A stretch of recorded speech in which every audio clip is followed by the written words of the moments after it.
Monika my darling Sheela की जवानी मुनी बदनाम हुई। इवेंट की भोजपुरी में हम लोग जब छोटी छोटी रही भोजपुरी में कुछ ना मैंने गाँव तो ना हो तब से एक गाना इंडिया के पापा बगल वाली जान मारे ली सलोनी विपाशा।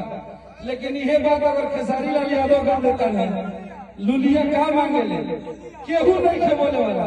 यह बात अगर खेसारी लाल गा देता है तो सारा दुनिया दुश्मन हो जाता और दूसरा मेरे दुश्मन भोजपुरी इंडस्ट्री के मेरा भाई बन गया। तो ऐसा तो हरी राजनीति भोजपुरी में मत हो। अरे तो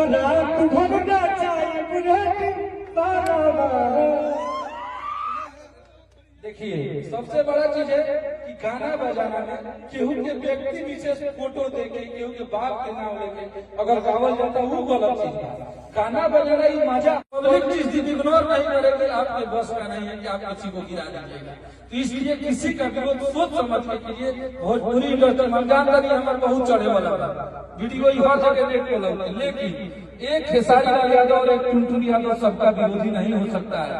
अगर आप भोजपुरी के सुधारक हैं तो आपके नजर में सब लोग बराबर होना चाहिए, ना कि यही जो लोग गलत हो गए और बाकी दुनिया सही हो गई। ऐसी राजनीति नहीं करनी चाहिए किसी भी इंसान को। ये लोग एक गरीब घर से वहां से उठ के आज भोजपुरी के दिलों में राज कर रहे हैं जिसकी कल्पना हम अपने शब्दों में नहीं कर सकते। मेहनती इंसान है, आज भोजपुरी के लोगों का प्यार मिलता है तो ये लोग आज यहाँ तक पहुंचे हैं। तो सिर्फ खेसारी लाल यादव और टुनटुन यादव का विरोध मेरे हिसाब से सही नहीं होगा। विरोध हो तो सबका हो और नहीं तो किसी का नहीं हो। दोहरी मानसिकता नहीं चलेगी। चोट पर कहना चाहता हूँ, मैं इस भाई से प्यार करता हूँ और करूंगा।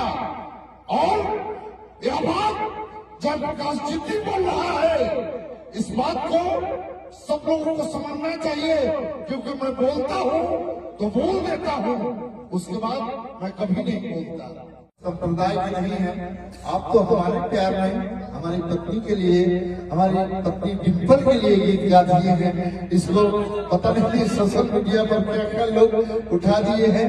हमारी पत्नी और साली के नाम पर आप गीत गा दिए। लव यू भाई, मैं तो चाहता हूँ इस गीत को और ज्यादा हाईलाइट किया जाए, इसका मिलियन और बढ़े। हर की रात भरना चाहिए गुरेटी